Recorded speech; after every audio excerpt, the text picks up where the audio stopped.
Ketika kita rusuh, sholat di dalam pesawat, dalam keadaan duduk, apakah kita bisa berjamaah gitu Ustaz?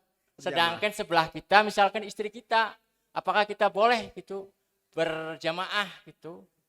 Kan sedangkan wanita kan di belakang imam gitu Ustaz. Jadi pertanyaannya, apakah boleh kita berjamaah gitu Ustaz di dalam pesawat, dalam keadaan duduk gitu Ustaz? Makasih Ustaz. Assalamualaikum.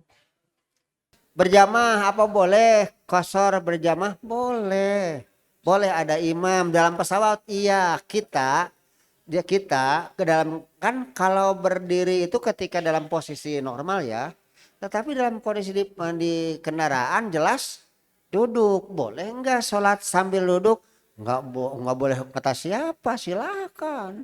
Malahan ada keterangan idza sholal imam qaidan fasolu qu'udan gitu kan begitu. Ada artinya boleh mau berdiri kalau bisa, tak bisa sambil duduk berjamaah. Insya Allah Bu Pak, nanti kalau takdirkan ibu dan bapak di kendaraan itu salat, terutama salat yang dijaharkan, umumnya kalau sholat asar, sholat duhur itu tadi komando masing-masing. Tapi boleh enggak sholat berjamaah ini? Silahkan, boleh. Tapi kalau sholat maghrib atau isya atau subuh di kendaraan, itu biasa ada imam ya, imamnya disuruh di depan biasa duduknya, lalu kita ikuti itu berjamaah.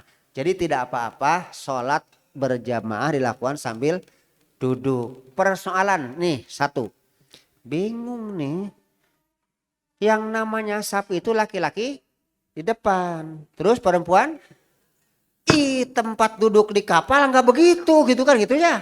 Nah, masalah lagi gimana dalam posisi keterpaksaan bukan masalah. Bu Bapak, jangan berpikiran hanya di pesawat.